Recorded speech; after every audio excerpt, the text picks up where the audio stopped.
Dans ce ravier, il y a des pommes de terre. Vous avez compris, c'est le moment de les planter.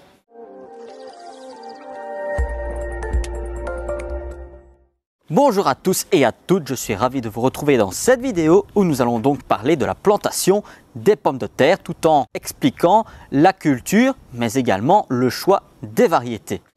Dans les jardineries, il y a une quantité monstrueuse de variétés différentes selon votre usage personnel, notamment farineuses, charnues, pour les pommes de terre rissolées par exemple, ou encore la préparation de purée, etc. Le choix est vaste et donc il va falloir les choisir. Personnellement, j'en ai choisi deux cette année. Une plus productive et l'autre plus pour faire un essai tout simple. Et l'essai en question, c'est celle-ci. Il s'agit de fleurs bleues. Vous ne l'avez peut-être pas entendu encore, mais c'est une variété qui est complètement mauve bleutée, même la chair. Très intéressante pour préparer des purées par exemple, ou alors en faire des frites pour surprendre vos invités.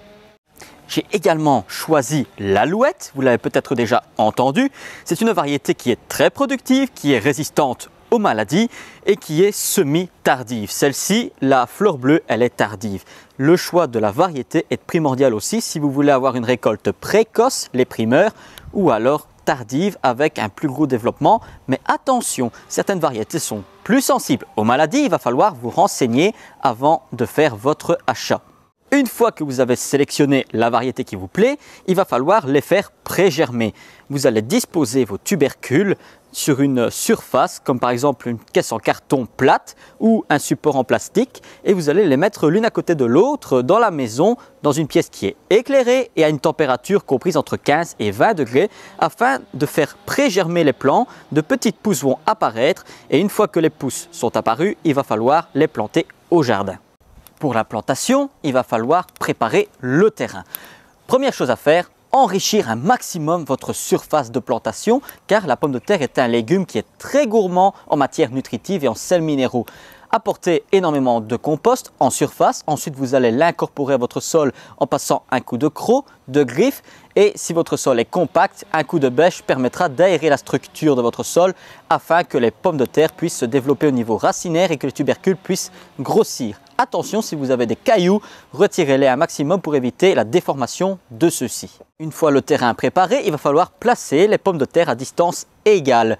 Généralement, on les plante entre elles en ligne de 20 à 25 cm de distance et entre les lignes, vous mettez une distance un peu plus grande, 40 à 45 cm, afin par la suite de pouvoir façonner les buts pour que les plantes soient plus fortes et produisent beaucoup plus. Une fois les plants disposés, il n'y a plus qu'à creuser le trou. La profondeur est importante également, plus ou moins 25-30 cm de profondeur afin d'avoir plus de tubercules et que la plante mette plus longtemps à percer la surface. Ce qui peut aider, surtout si on a des gelées qui peuvent être encore tardives.